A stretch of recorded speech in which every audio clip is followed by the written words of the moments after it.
So first of all, thank you to the 𝐃𝐢𝐠𝐢𝐭𝐚𝐥 team for inviting me. It gives me immense pleasure to be here.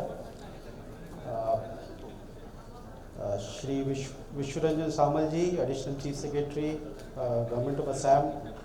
Shri Anurag Goel ji, Chief Electoral Officer, Government of Assam. Ms. Aruna Rajoria, Commissioner and Secretary, Department of Agriculture and Department of Information and Public Relations, Government of Assam. Dr. Prakash ji, Mission Director, Samagra Shiksha, Government of Assam. Dr. Shafqat, Senior Public Health Specialist, Union Territory of Jammu and Kashmir. Shri 𝐃𝐢𝐠𝐢𝐭𝐚𝐥, Executive Director and CFO, NETFI. A very warm welcome to you on this winter morning. In fact, it's afternoon. Ladies and gentlemen, eminent dignitaries who are there in the audience, I welcome you to the first panel discussion. This session is on AI and data and how they're driving public service delivery and how they can revolutionize the citizens' experience. In this session, we will hear from our eminent panelists on the strategies and best practices that have been adopted in providing digitized citizen service delivery and what can be done in the future so that the service delivery becomes more accessible, transparent, and at the same time gives more information to the government so that they can use the resources very efficiently. Just to set the tone, I think just allow me a few lines which I can speak. We know that India is on a very important growth trajectory. We are already the 5th largest economy in the world, having surpassed UK. Very soon, and it can be as early as next year, we can become the 4th largest economy by surpassing Japan. More so with the Japan's economy stagnating and with the weakening yen.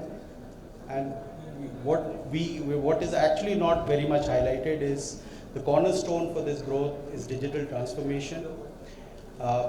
As in the morning, this Special Chief Secretary, Department of IT, Mr. Sayyidina Abbasi was saying, there has been a transformational shift over the last 30-35 years.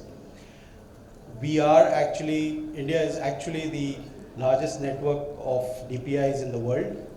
Aadhaar is a perfect example of the largest biometric system for identification. DigiLocker, paperless movement of documents. People who have traveled from outside, DigiYatra is another example where world-class citizen service delivery is being provided. UPI, it's amazing that around 16 trillion transactions are done every month, and it's almost growing every month as we speak. All this is actually, and smartphones. We saw sir speaking that mobile app is something that they need to work on. Smartphones, we're the 2nd largest country using smartphones. It's estimated that about 30% of average Indian's time is actually spent on the smartphone. So all this is actually given. We saw Amit Singh in the plenary session speaking about what next. So we know digitization has taken place, but what next? So all these DPIs, the infrastructure which has been created, has actually set the pace or paved the path for all technologies like AI, analytics, blockchain, to take it further, to give an experience to the citizen which is world class, and at the same time provide more information to the government so that they can utilize the resources in a very targeted way and also reach it to the rightful owner. With this, I would request Shri Biswaranjan Samalji, Additional Chief Secretary, Department of Food and Public Distribution. Sir, you have a lot of hats for the government. You're also heading the hill areas. You're also heading the parliamentary affairs. So the Department of Food and Public Distribution, that's something which encompasses a lot of citizens, and there's a lot of digital transformation which has already happened. the Aadhaar-enabled PDS, which has already been done by Government of Assam. 90% of digital ration cards have already been distributed. And I must also congratulate you. I was going through your website, the EPOS dashboard, and it really amazed me, how very transparently it actually shows the number of beneficiaries which are there, the shops which are there, the transactions which have happened, the portability which is there.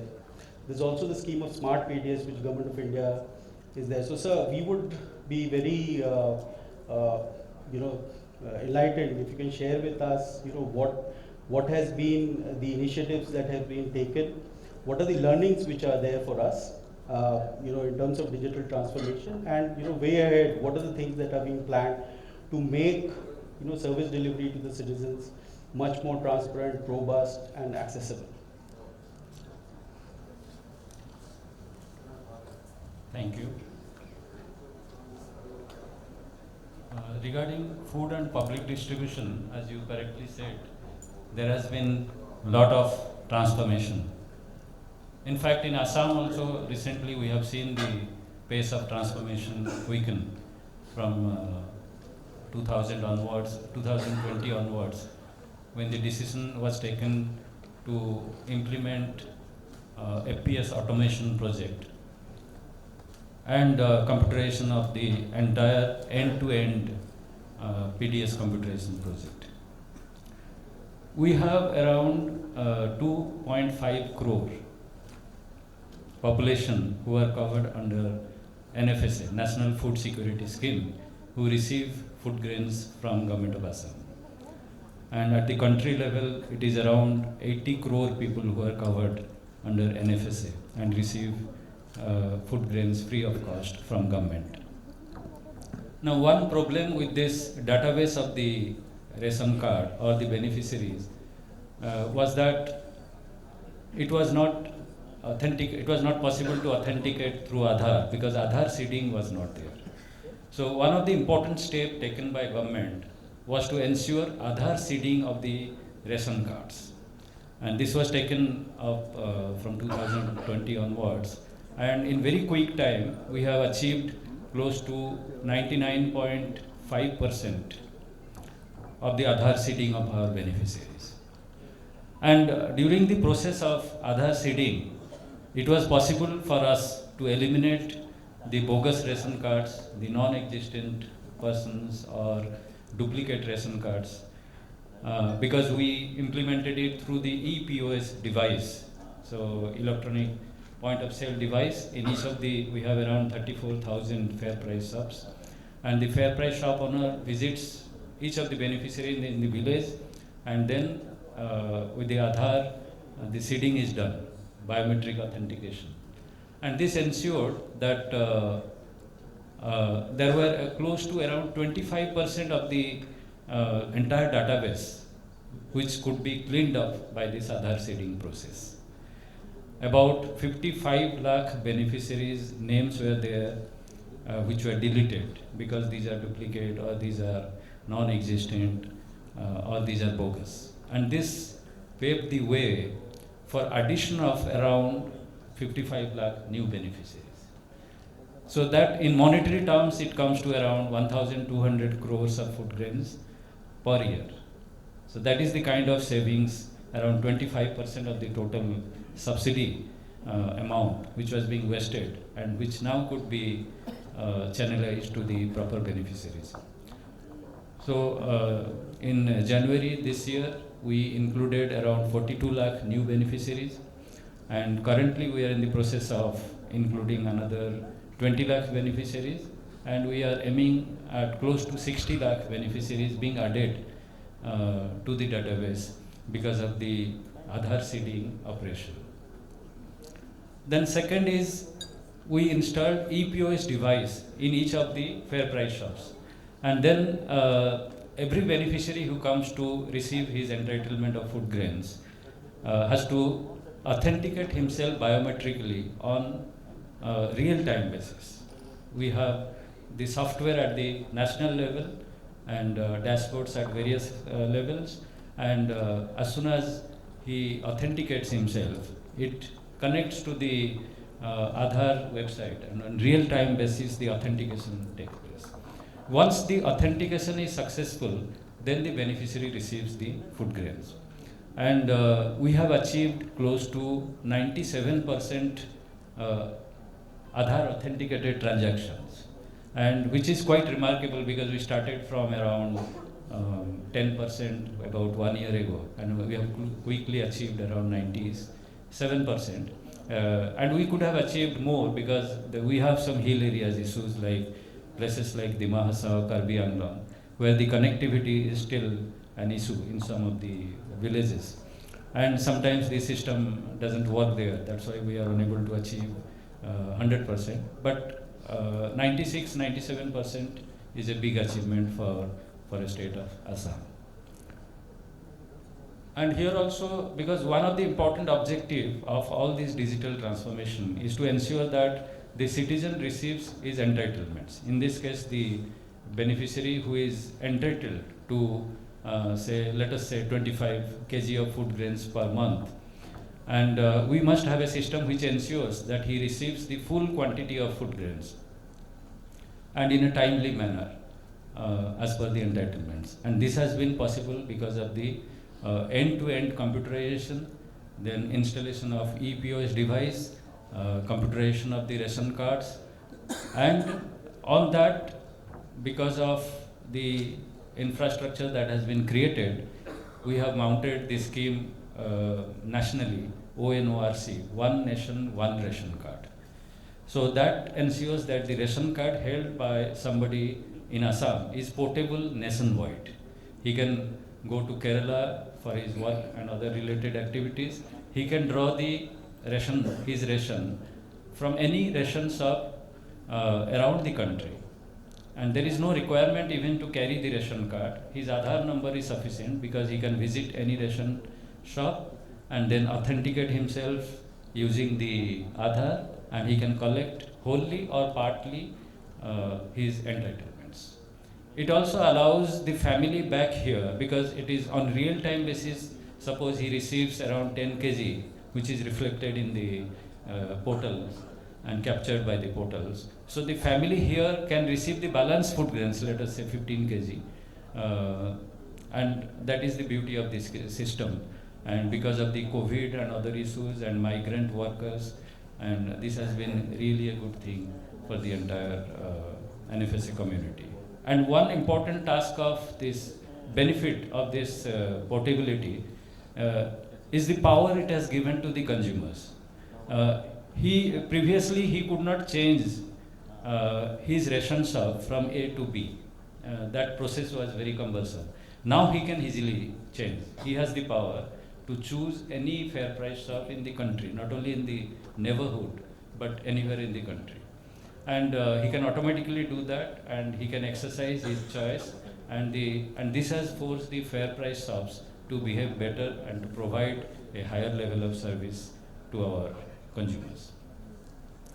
So these are some of the aspects, and we are capturing the data because for AI to be effective, we require computing power, which we already have, and we require data and high volume of data. And you can think of it at national level, 80 crore beneficiaries of NFSA, and they are picking up their food grains, and that data is being captured by the system. And that's quite huge amount of data which is available. And now for AI analytics and for systems of AI can be designed which will use the existing data to make the citizen-centric experience better. And so that should be the objective going forward once we have achieved the level of transformation. Now we must ensure that the citizen, how he can have a much better experience, the leakages, how we can, if there are any, how it can be blocked further. These should be our objectives going forward. So these are the initial remarks, then we can chip in later on. So I will pass it on to other panelists now.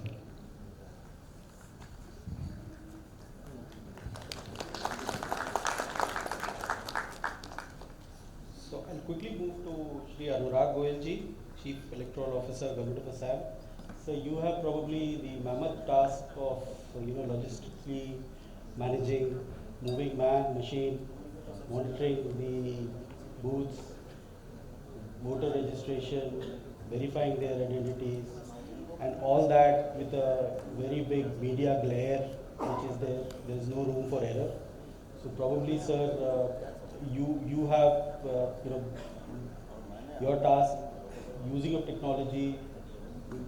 Definitely brings in a lot of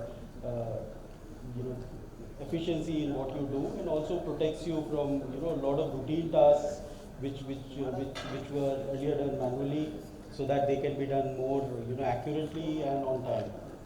So can you please share what are the initiatives that are being undertaken in terms of use of technology, digital tools, advanced technologies like AI, probably blockchain, in managing the entire electoral process?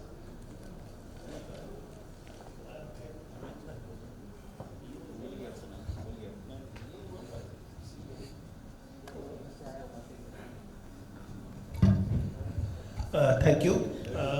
In fact, rightly pointed out, like conduct of elections has no room for error, and so use of technology is definitely very important.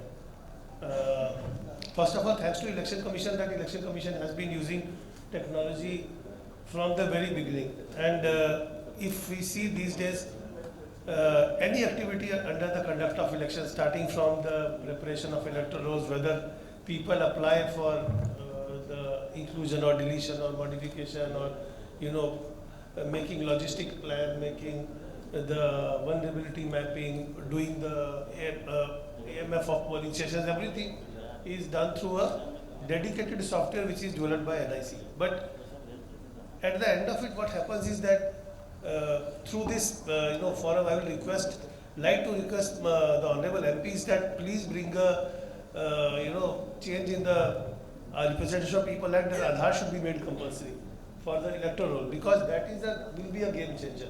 Why I'm saying, because otherwise, like the benefit which you are reaping in DBT or in other things, we are not able to reap. Suppose a person, like sir said, a person has gone from Assam to Kerala. He is able to draw his part, entitlement in Kerala, his family back here, part here. But in election, if he goes there and he doesn't declare, he can actually have two names in the voter list, which is happening. Though we are trying to do a lot of deduplication within the assembly constituency through dedicated softwares within the district, within the state, but running it across the country becomes almost next to impossible unless you have a Aadhaar linked or database where you can actually point out. But still, I will say that in the last elections which we conducted in 2024, the use of technology in every aspect has made life very simpler. But AI has so far, been not attempted by Election Commission. In fact, this is an opportunity, I will say, for the industry, to that what are the things which Election Commission is doing, starting from preparation of rules to even the citizens filing their complaints against the Model Code of Conduct violation on the electronic platform, even the disposal. So, if you can present to Election Commission, in election, it is almost very centric, I will say. The CEOs are sometimes not allowed to, go into unknown territory until the Election Commission says, that they own that thing, and we go into that. One thing which comes into my mind, beyond elections, I am saying, when AI started, I was listening many times, that AI will eat away into the jobs which are repetitive, which are predictive, and which are very logically based. So I'm for government purposes, I'm thinking, sir, like, if suppose we have some services where we know that these are the 3 or 4 documents which are required to give a service to a particular citizen. If we are able to verify those documents digitally, either through DigiLocker or through like a citizen database which we create centrally, then we don't even need a government officer to approve that service. The AI-based algorithm should be able to fetch that data from for that citizen, that these 4 data are available, digitally verifiable, so this service automatically gets approved. Why should an officer look into that to approve that service, right? And given the errors in AI, I think there will be hardly any errors, and if there's 0.01% error, then why whole of India should wait for that officer to approve a service? Why we can't have an auto approval of a service based on an AI-based algorithm? Like I was talking to Abasi sir 2 years ago when I was in health department. I was talking. I was in a conference in AIMS from health department, and one of the senior professors of radiology in AIMS, he told me that Mr. Goel, after 15 years you will see that radiology is not there. I said why? He said because with so much of algorithms in AI, the system will be so predictive that you just give a CT scan or MRI scan report into the system, the AI based system will give you the report. You will not need a radiologist to give a report. So people who know this are not taking radiology anymore, because after 15 years radiology will not be, you will not be finding radiologists to give you a report. You might need people who will conduct the test on MRI or CT machines or other advanced machines, but you may not have radiologists. So times may change. So similarly, I think if we can make systems in different departments where repetitive, regenerative, predictive processes can be auto-approved based on the AI-based algorithm instead of even the electronic document waiting for the officer to be approved, it will make life much faster, especially with Pawan here. I think things can move fast. But again, coming back to elections, I will request the industry to please come up with use cases before the CEOs as well as with the election commission, because we are totally dependent upon election commission to bring a new technology, because you know that it is very sensitive. If we and like what Abasi sir said, government is always, I will say, maybe 2 steps behind the latest technology. Why? Because at government level, we need to make sure that the technology is doable, stable, and foolproof.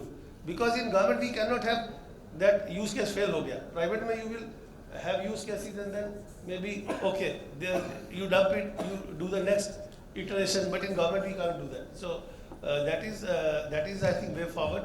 Thank you very much.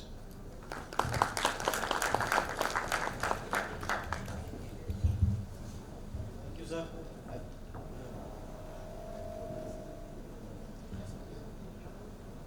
Thank you so much, sir. So, he touched upon, not only on the electoral process, on the use of technology, and an earnest request to the eminent private sector people sitting here on the way forward. And, he also touched upon the other aspects where AI and technology is actually going to do away with a lot of traditional things that we currently see, such as health. I quickly now move to Ms. Aruna Rajoria ji, Commissioner and Secretary, Department of Agriculture and Department of Information and Public Relations. Ma'am, you are probably the most important. You're heading the most important department for any government. Especially in Assam, around 54% of the land area is actually covered in agriculture, catering to around 70% of the population, contributing to around 20% of the state GSDP.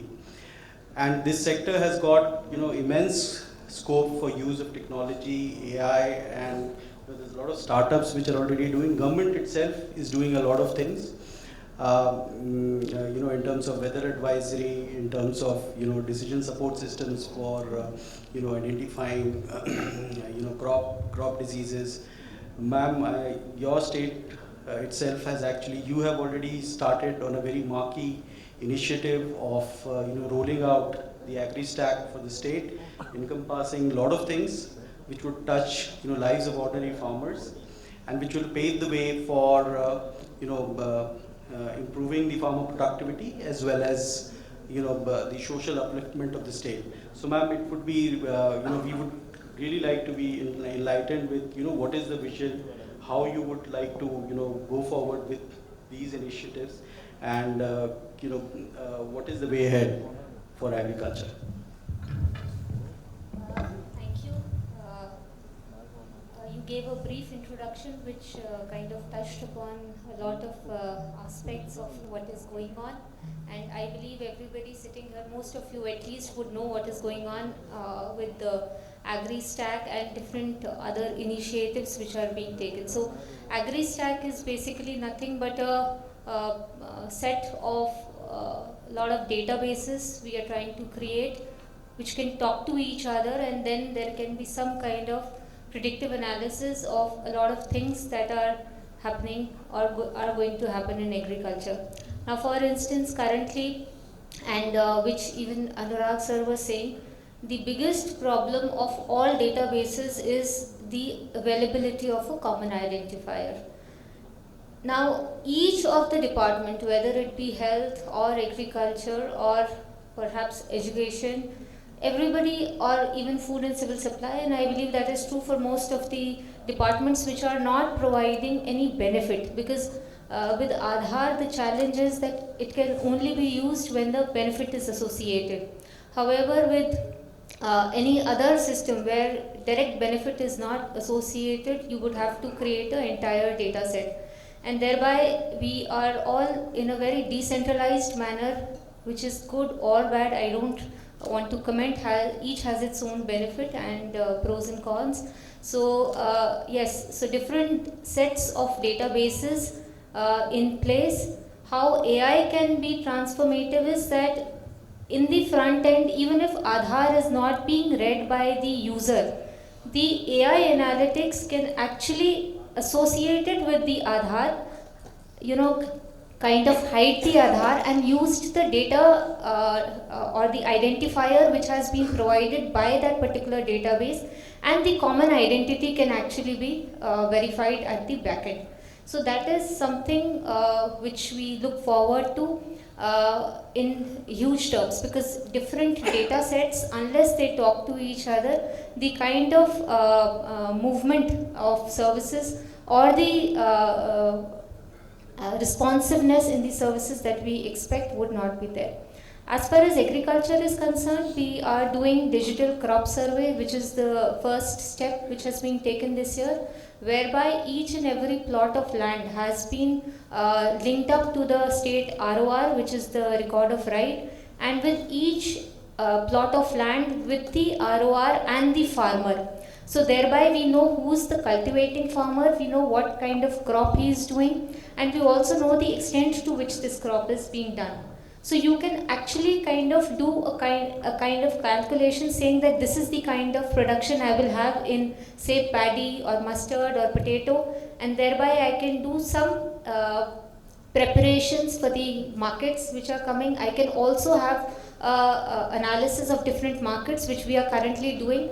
We are analyzing the major markets in the state as well as in the country, whereby we get data every morning and evening on the incoming items and what is the cost. So we can actually see the entire trend analysis of different crops, thereby being able to plan what can be stored, what can be processed, what can be sold better in another market. So there have been a lot of instances where farmers from, say, Darang are going and selling out their produce in Kachar because they are fetching a better price in Kachar.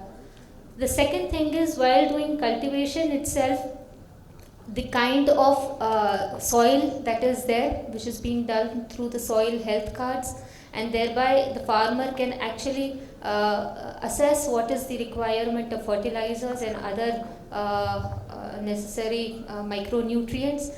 Secondly, we can also, through predictive analysis, do some assessment of the pest attack that may be there because of the prevailing climatic conditions.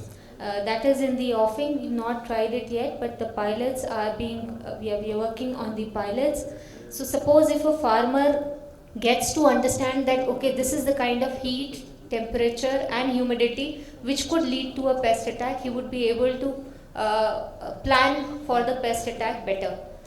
The third thing is that when the pest attack actually happens, there are now systems whereby the farmer can immediately call and get a feedback and get response from the department.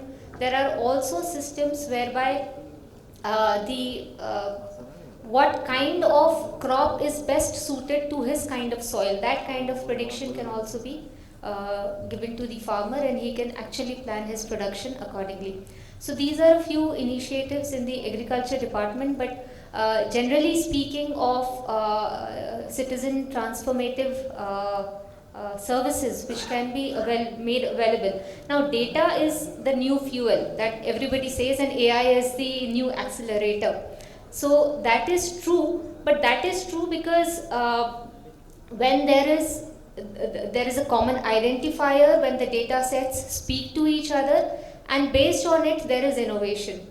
But the biggest challenge which I see in the coming days, or for any kind of data-driven technology-based solution, is that the common identifier, if not there, will be a big challenge. The quality of data, I mean, it shouldn't be garbage in and garbage out. So what is the quality of data? Because the different data sets have been put up in different ways. So what is the quality of the data? What is the access that is available to a person? How frequently they can have access to that data? Then there are resource issues, and there are also issues of the data being in different forms. So it is mostly a lot of unorganized data. How do you organize the data? That is another challenge. Now, some of the countries have done an excellent job, like Estonia. Now they have a system of once in a lifetime data fetching from the citizen. So when the citizen is born, or when the citizen at a particular age, they will take all the data related. That is a once in a lifetime kind of a thing. And once that data is fetched, it is the golden database, and it is basically stored by the IT department, and any department which wishes to actually make use of that data to verify or to validate something, there is a system called 𝐃𝐢𝐠𝐢𝐭𝐚𝐥. So they just kind of put a request on the 𝐃𝐢𝐠𝐢𝐭𝐚𝐥. That request goes to as a consent on the phone to the citizen. The citizen grants his consent, and the data is then shared to the user agency. So perhaps at some point in time we might have to work out maybe not if a centralized system, a decentralized system with a proper protocol, whereby the data sharing becomes less cumbersome and the citizen is able to make best use of the services that are being provided. Sir was talking about the electoral role. I say, why must I apply? If I am a citizen of India and I have an Aadhaar when I am born, then that trigger should directly come to me. Well, you are 18 years of age, would you like to enroll? If I am at 18, I should get a driver's license. I mean, these things should happen intuitively. It is not something which should be an ask. If I am at 3 years or 4 years of age, the trigger should come automatically that you are eligible to be in an Anganwadi, or you are eligible to be in a preschool. Now, these are the options available nearby. So for a citizen, the life becomes very intuitive. It's something like UPI, you just show the QR code and the payment is made, and there is absolutely no business of you thinking ki kya ho raha hai in the back end. So as long as the entire systems are not intuitive, which we are gradually moving towards, but ultimately all kind of data quality and AI systems would work when the systems are allowed to talk to each other. There is a common identifier, and then there are protocols to be able to share data without compromising on the privacy and the security of the data. Thank you. Thank you, ma'am. I think you talked about a very important thing, that all these systems have to be very intuitive. In fact, when I was going through, Singapore has a system called Moments of Life Initiative, which does exactly, when a child is born and a parent actually applies for a birth certificate, it actually schedules all the inoculations, the daycare, if you are a working parent, which school, and all those things. I think we'll have to also, imbibe these as we go forward. You touched upon very important aspect of, data integrity. Until unless we have a common identifier, the data will not be useful for running any AI application, and thereby, handicapping us in terms of, doing right decisions. I think the important initiative of the digital crop survey, which will help farmers to link to markets, that is something which would help, price fluctuation going down in future. That is again an important, initiative impacting all of us at the end ultimately. So thank you, ma'am. I would now request Dr. Prakash ji, Mission Director, Shiksha, Government of Assam. Sir, first, a big congratulations to you the Shiksha 𝐂𝐤𝐠𝐬𝐿 app, which received the Golden Award for Excellence in the e-Governance Awards 2024. So, which uses AI. So I think your department has got immense examples of already using AI. I think there's also, AI being used in certain districts for scheduling the lessons using quizzes and how. So sir, it would be really grateful. We would be really grateful if you can, take us through what are the initiatives that you are doing using technology, and going forward, what is the plan in terms of education, giving it through digital tools and using the latest tools like AI, analytics, and so that cognitive achievement of children is further enhanced. Thank you. Thank you so much.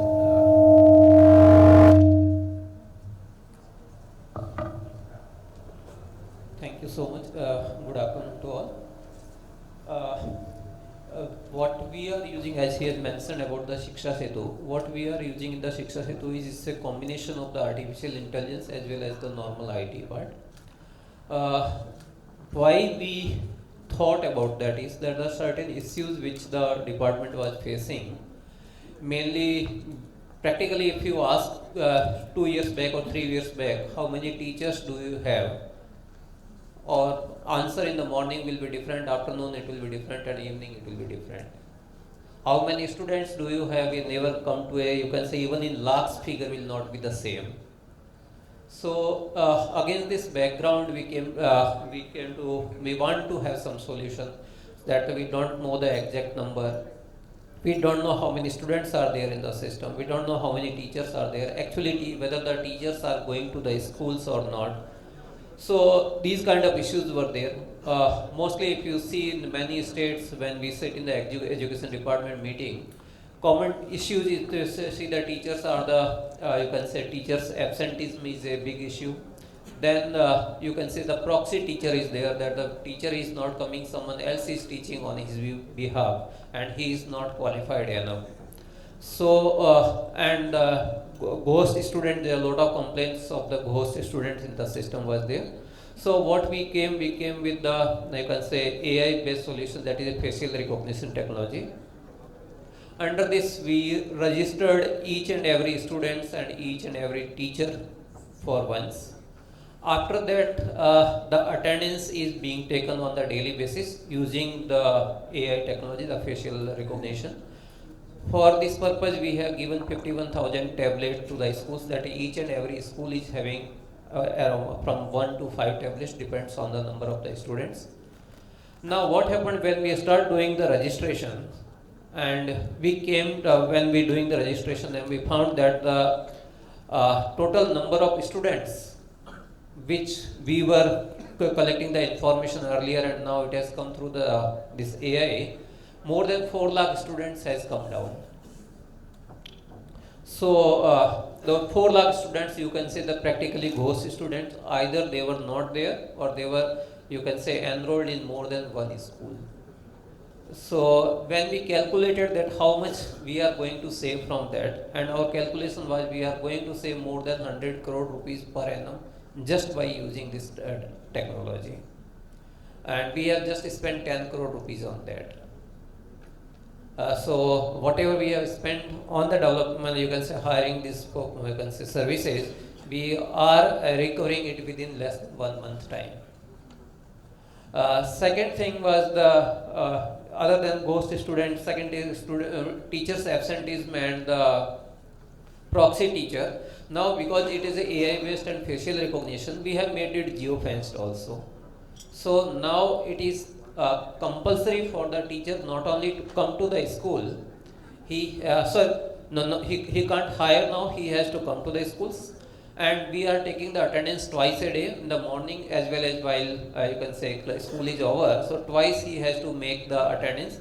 So now we are getting, you can say, a lot of feedback from the parents कि पहले teacher आता नहीं था, अब वो regularly आ रहा है. मेरे अपने जो कलीग है वो कहते हैं, मेरी आंटी कल ही एक बोल रही थी, मेरी आंटी पहले जो आराम से जाती थी 2 क्लास लेती थी, अब दौड़ के जाती है, बात करने के लिए टाइम नहीं है, पहले स्कूल जाना है. So these kind of feedbacks we are getting, parents are happy. Proxy teacher, actually when you are having the teacher should have the basic minimum qualification to teach. If anybody is teaching, then that is not going to serve the purpose. So now the teachers are actually going to the school. Earlier what happened is you can be absent for 2, 3, 4 days, put an application and come back, take back your application, throw a party to the staff and your attendance is regularized. Now that is no more possible. You have to be there in the school and on the daily basis you have to be in the school. Yes, still there is a problem that few teachers are coming to the schools, marking attendance, going back and coming back in the afternoon again and making the attendance, but that is very, very minuscule part. So that part has been taken care of.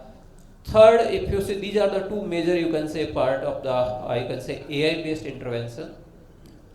Then if we see that we are having now that entire portal which shows which teacher is going to retire when. If I want to know that next 3 months how many teachers are going to retire, next 6 months how many teachers are going to retire, I can give you the accurate number and can trace up to the school level that this teacher is going to retire on 31st of the December. So when the traceability is there, I can plan it. We can plan it in next 6 months. Suppose the recruitment takes 6 months. So we can plan in advance that yes, these many teachers are going to retire. Otherwise, normally what happens is teachers get retired. Sometimes even their retirement period is over and they keep on serving in the school. So now you are giving you notice in time. So court cases are reducing. They are, you can say, plan in advance so that the student should not suffer. That is there. Third part is school amalgamation, means you are having small schools which are practically not viable. Suppose there are 20 students with 2 teachers. Practically, that means the one teacher is teaching more than, you can say, 2 to 3 classes at a time. So, what the students are going to learn? Where is a nearby school, there are the 50 students with 5 teachers. Can we merge these two schools, so there will be 70 students with 7 teachers, and every class will have 1 teacher. So this AI is giving us the solution that yes, if we are having a prediction that it will give that this is the identify the schools, and it will give us the, you can say, the school, nearby school with the distance. Okay, within 400 meters this school is there where you are having these many teachers, these many students, and this infrastructure is available. So we have to see the distance also. We have to see the availability of the teachers as well as the availability of infrastructures. And we have done more than 1300, you can say, amalgamation in last 1 year on the basis of the information we have received from that. Other than that, we are having in the agriculture also we are talking about the farmers registry. We are having the you can say three major components. One is the students, second is the teachers, and third is the school. We are having the registry of all the three. If you ask me the students, we are having all the students, including, you can say, up to his blood group, we are having the information. Although most of them are become from the government school, blood group is not there, but rest his address, father's name, mother name, phone number, and all those things are there. We are having the school detail, including the schools, we can say which medium is teach, who is the principal, contact number, is land availability, how much land it is having, what kind, how many rooms are having, toilets are available or not, ramp is available, electrification, every drinking waters, everything is available. And the teachers, including the personal information, name, his address, contact number, educational qualification, bank account details, extracurricular activities, how many languages does he know, because we are a multilingual state, can he teach, if he is from Assam, can he teach Bengali also. So all these kind of, if we are not having the, you can say, physical instructor, can he, you can say, help the students in learning few games. So all these kind of information we are having. One more thing which we are having is that is called the Dropbox. Dropbox means that suppose I am a, you can say, principal of the class, you can say in a primary school, then my students now after class 5th, they want to go to some other schools where the class 6 is there. So if parents come to me and tell you, okay, I want to transfer my child to that particular school, what I need to do is from the drop down, I will suppose I'm in Guwahati and I have to send the students to the Dibrugarh. I will select from drop down the Dibrugarh district, the block, and the particular school, and I will transfer in the one quick click of the mouse, transfer the entire data of the student to the particular school. Now the head teacher of that school immediately come to know, he will just go and he will accept it. Once he accepts, all the data, entire information of the student has been transferred from Guwahati to Dibrugarh, just a click of mouse. Within, you can say 5 minutes, your admission process is over. If you can say same school, suppose class 4th student want to, all the class 4 students have passed or the 80% have passed and want to transfer them then to class 5, then just select the student and say upgrade. Once you upgrade, admission has automatically been paid in class 5. So the teachers, you can say the non-academic burden has reduced. We are now practically, when I joined, this is not my original work, it has been done by Kalyan Chakravarti sir and carried forward by the other officer. When we joined, you can say before this initiative, we used to collect the information from the field, and the major complaint was that we are not, you can say, teachers' complaint was that we are more in non-academic activity, almost daily sending the number of the reports, and we are not able to teach the students. Same problem with the, you can say, because schools, if we are asking from the district will go to the block will go to the cluster, and cluster will ask the schools, and then every stage there will be compilation. Now it's the reverse. We are sending the information why this is happening in your place. You are having, you can say, these, and one more thing which I forgot. We are having the information that if the student is, you can say, absent, then we know that this is which student is absent from more than 1 week, more than 2 weeks, more than 3 weeks, more than 4 weeks, and we are having a command and control center in our office. We are making call to the parents, we are making call to the students, so head teachers why the student is not coming. And very soon we are going to send the message to the parents that your son or your daughter is not coming to the school since last 6 days or last 7 days or last 10 days. So very soon this system will also be activated. So we are having many more, you can say, what come new. We are going to this one, everyone is having, you can say, service record book is there. We are just like private sector is having the CV. This is our CV. We are now, everybody is having that, including of when you got the increment, when you took the leave and all those things, leave record and everything. That is there. We are going to, you can say, launch it very soon. And teachers leave also, leave is fully online. We are, in last 10 months, more than 5 lakh leaves have been sanctioned. 5 lakh teachers have availed the leave through this online system. And now we are going to rationalize as a teacher from one school to another school. Some schools are having more teachers, some schools are less teachers. We have developed the applications, and we are transferring which teacher to be transferred from which school to which school. This AI will give us the solution. We are not going to do it manually. So next week our transfer order will also be out. Thank you so much. Thank you. Thank you so much, sir. I think you touched upon a very important aspect of non-availability of information leading to delayed decision making and policy making at the government.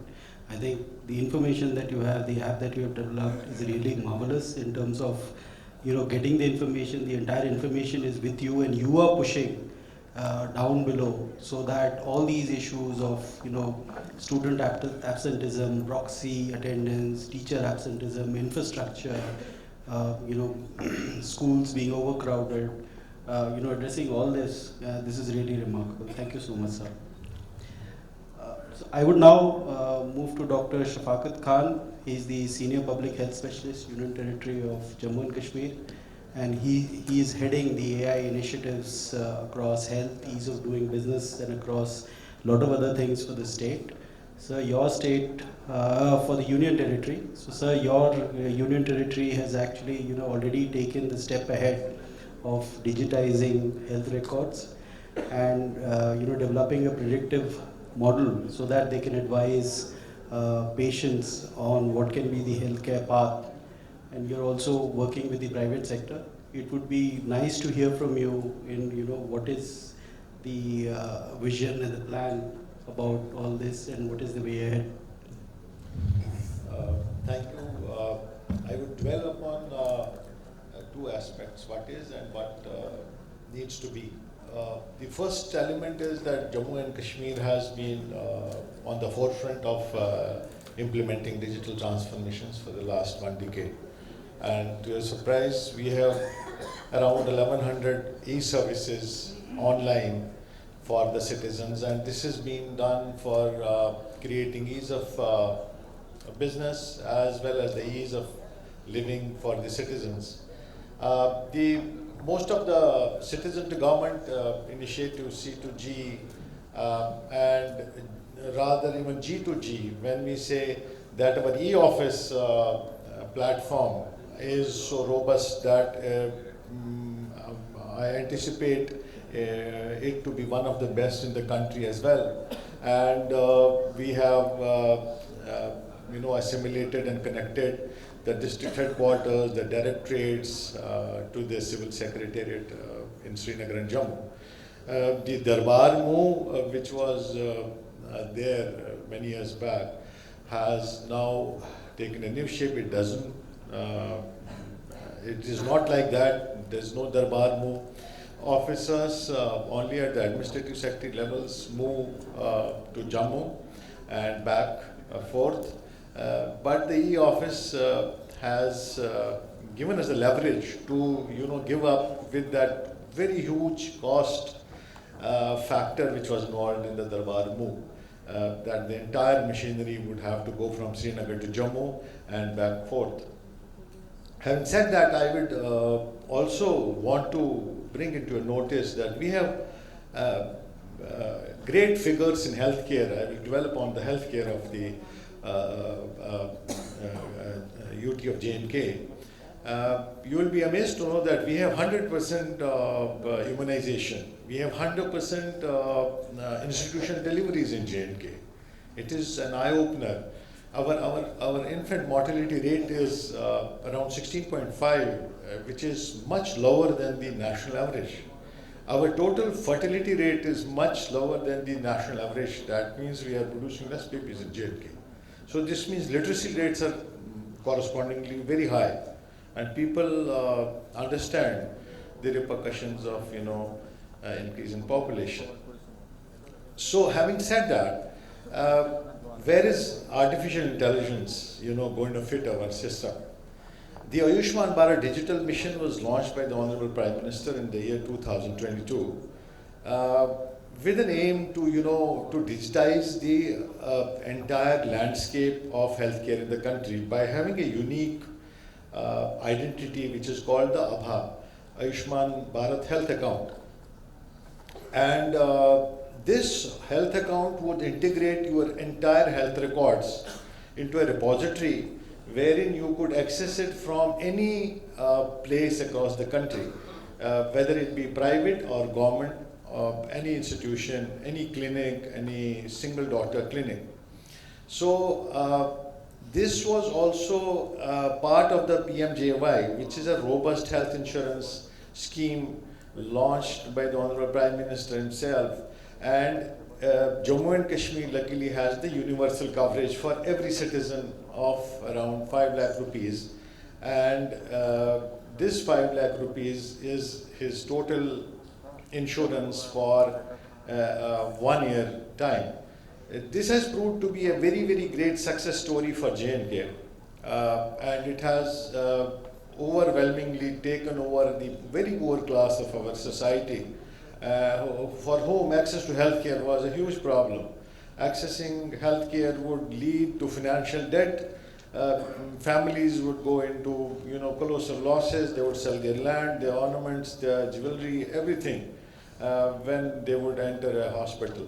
Now people can access around 2,000 hospitals across the country, cashless, and even the biggest big names like Apollo's, Medicity, Fortis, Max hospital accessible to people across the country as well as J&K. My third thing was to understand how AI would fit into healthcare. I was wanting to ask one panelist earlier in the stage whether AI could have predicted coronavirus. Because he was saying that we could predict epidemiological disasters also as well. But it's a huge debate whether we can, as of today, sitting on such metadata in the country about healthcare, which is perhaps yet in silos. Most of the organized data is with the private sector hospitals. State hospitals do not have organized. It's still on the paper and the pen. It is on the MRD section with piles of files in their MR sections. And we have not been able to, digitize the legacy data. We have been able to give the people a birth certificate, of course, because the institutional deliveries are happening. The entire data goes to the municipal corporation, urban local bodies, and we are able to pull out a birth certificate.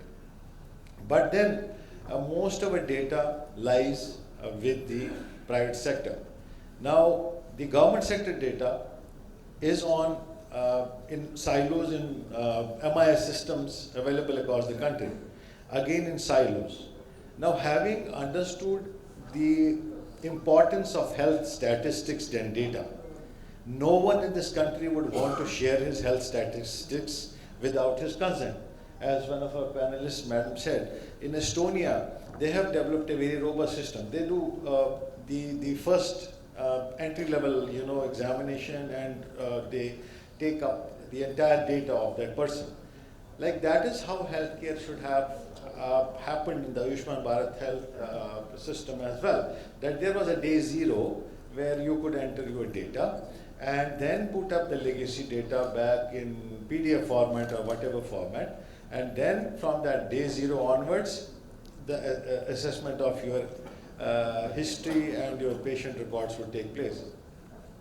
Now, systems are developing. There are various softwares. The National Health Authority is doing a lot of research on how to implement this process. But I understand when Anurag sir said that maybe radiology will be redundant, we'll have to understand that diseases are also evolving at the same time. When technology is coming up, diseases, patterns, our environmental hazards, our occupational hazards, everything is also increasing. And diseases is also are going to be tricky to understand. So I understand data, as ma'am said. Data doesn't have to be garbage in, garbage out. Data in healthcare has to be very, very sensitively taken up. If you don't have good data, there's no need for an AI. There'll be not a good AI. The outcome will be bad AI. So we already have DSS systems where MIS systems assist you in, telling you how to take decisions in maybe in a hospital, private, corporate, or state-run hospitals. Are we ready to just augment this, or are we ready to automate, systems with AI? Now, automation will only happen when you have very, very good data. Number one. Number two, we have some low-hanging fruits. The low-hanging fruits are the laboratories across the country, the private sector, and even the government, where now there are these automatic machines which take a drop of blood and put out the reports. There can be enormous surge in your research on AI if you take up that data, put them in a common repository across the country. At least we can develop huge and very good automatic intelligence, automated intelligence systems to number one, curb disease, number two, predict it, and then give reports. Radiology as well.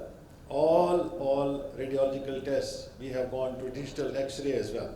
So we need to invest heavily into automating our systems where there is augmentation in our research. Suppose a doctor needs to understand what a ECG looks like.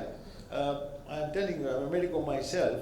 80% of doctors don't know how to see a ECG after 10 years of service. They don't know if it is a myocardial infarction or not, if there are ectopics in your ECG or not. That can well be taken by a machine. Your machine can tell you that you have a myocardial infarct, or there has been infarct earlier, or there is precedence, or there is possibility of an infarct in this patient, and there are signs and symptoms.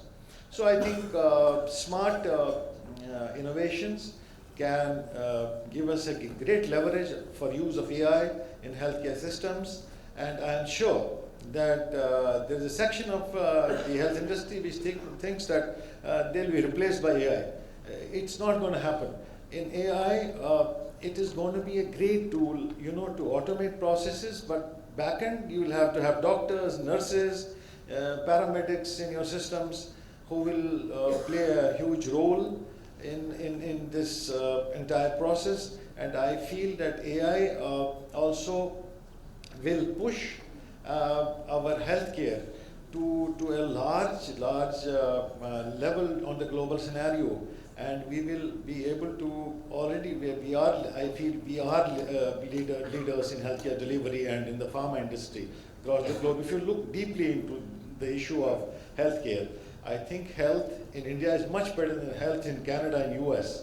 If you go there and see how healthcare is delivered actually to the citizen, you'll be amazed at the level of wait times and the red tapes and all in the healthcare industry in Europe and elsewhere.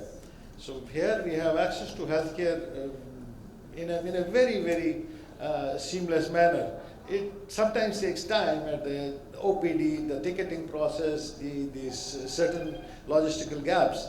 But trust me, you can always walk to a doctor here. If not in a government hospital, into a private clinic, and check your BP and check go in an emergency. That doesn't happen in the US and European countries. Trust me, it doesn't. Your GP has to, give you a time. He has to fix a time slot for you, and it can sometimes be weeks. Sometimes it can be days. So we are sitting in a great healthcare scenario, which I think if we utilize properly our metadata which we are sitting and ensure that the metadata which we are producing right now is of great quality, I think we'll soon end up as leaders in this digital transformation, which already has taken over across the globe. We have done it in COVID during Corona. We have shown the world that we can do it. And I think there is a little more journey to, tread, and we will be on the top. Thank you. Thank you so much, Dr. Shafqat for the insights into the digital health initiatives that have been taken and the role of AI. I would now request Mr. Shrijib Baruaji. He is the CFO and Executive Director for NETFI. NETFI works at the very grassroots level, sometimes in the very unserved or underserved areas.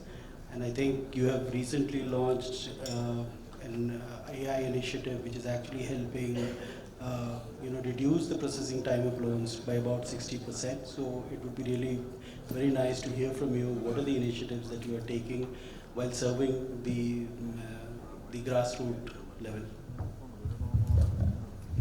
Thank you very much. Very good afternoon, respected other panelists, other dais, of the dais. I am S.K. Borua. I am working in an organization called Northeastern Development Finance Corporation Limited. It is a development financial institutions, and we are covering the entire northeastern region, including Sikkim. As he has already mentioned, our trust area is project finance. We do a lot of infrastructure project, and for the last 10 years, we are primarily focusing on MSME, and that is to small lending. We have launched one scheme called Northeast Small Lending Scheme, and just to reach what we used to say, unserved and underserved area of the northeastern region. What do I mean by underserved area and unserved area is, say, for example, 𝐃𝐢𝐠𝐢𝐭𝐚𝐥 in Assam, then Bodoland, Mukokchang, Tumukimidinga, etc. And we normally do funding through our business model. They are NGOs, etc. And there, our major challenge is the cost of lending, because we cannot afford full-fledged banking branch, because loan size is as small as 2 lakhs, 3 lakh, etc. So we are using business model, business correspondents, sorry. They are the NGOs who knows the region. And so it has been imperative for us to look for some solution that will reduce my cost of lending.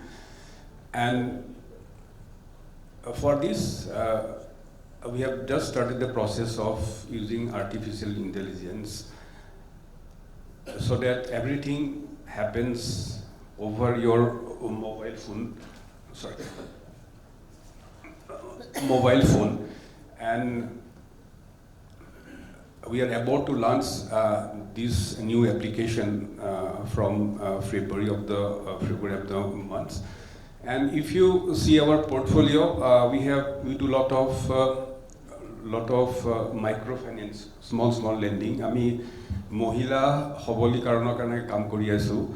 Aru ami jetia ei scheme kon when we are about to launch the new technology, and when we interacted with the women beneficiary, we have now around 10 lakh women beneficiaries spread all the northeastern region. We are happy to get the response from them that look that we have in every household we have mobile phones with Android facility, and when we asked the women beneficiary, তেতিয়া তেওঁলোকে কৈছিল যে নহয় না আমি Android facility use কৰিব জানো, even I don't know but my daughter and son knows. So that is the level of mobile penetration in the northeastern region, and I am sure it will help for using more artificial intelligence and other IT and ITS services to reach the beneficiary in time. And we are planning to have everything online from the February of this month. It will reduce our cost, and we want that our services through this process is accessible to every beneficiary. It is reliable, and at the same time we have to build trust among the users. You know, this northeast region, there is always a possibility of resistance. So we normally have workshop with our beneficiary, our target customer, to explain the use of mobile connectivity as well as artificial intelligence. And two projects I would like to mention specifically, because we have launched a portal called Advancing Northeast. I request all the participants present here to Google it. If you Google it, Advancing Northeast, it's a platform for the entrepreneurs, for the young generation. It has 3 sections. One is education, and another is employment, and third is entrepreneurship. There we have used artificial intelligence.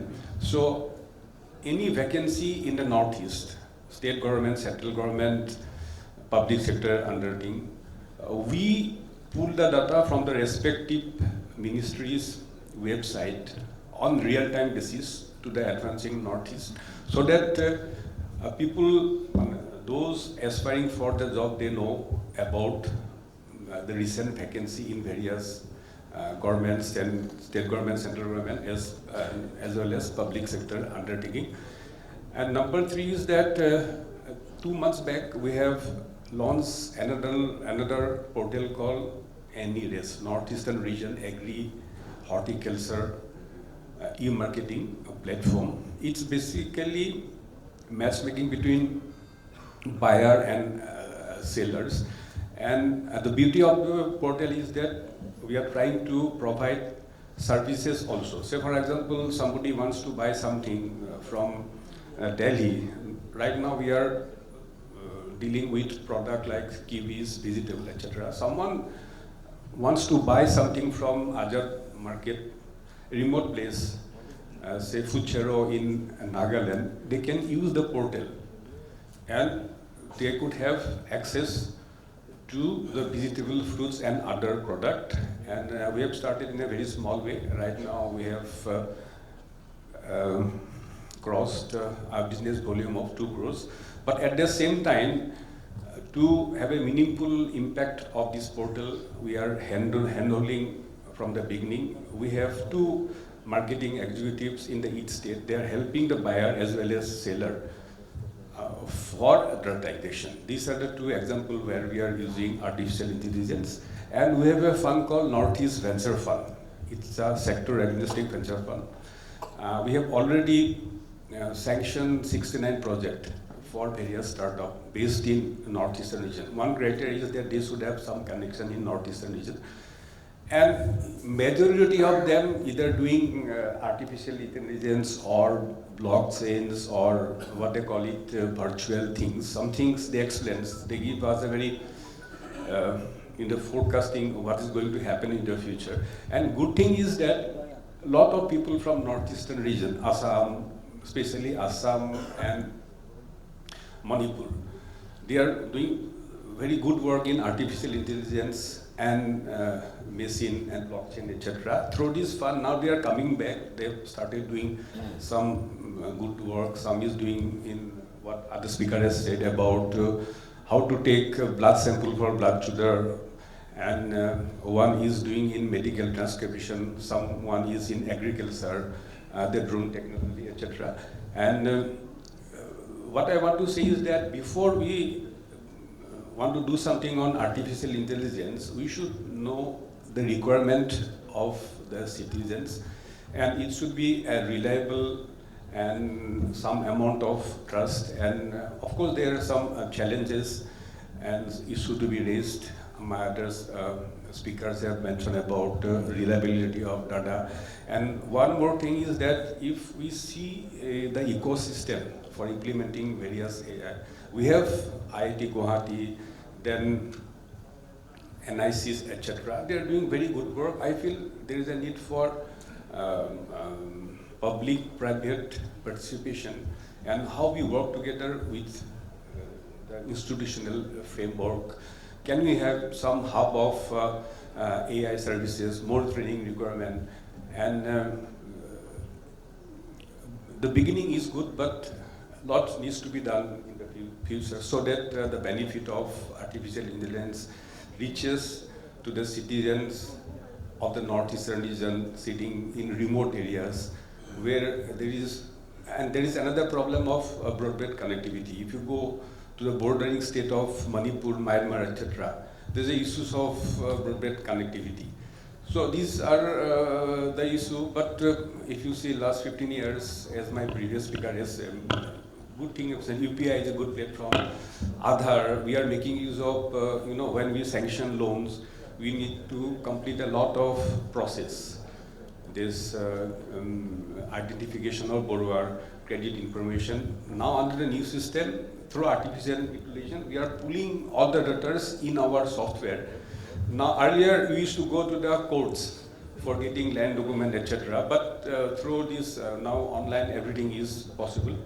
So beginning is good, but as I said, a lot of challenges. We have to work together, and so that to ensure that people get maximum use of artificial intelligence for various service provided. Thank you. Thank you so much. Sorry, I think we're short on time. I would love to, continue the discussion. In fact, sir, you mentioned about, things, but I think I'm being prodded. We are short of time.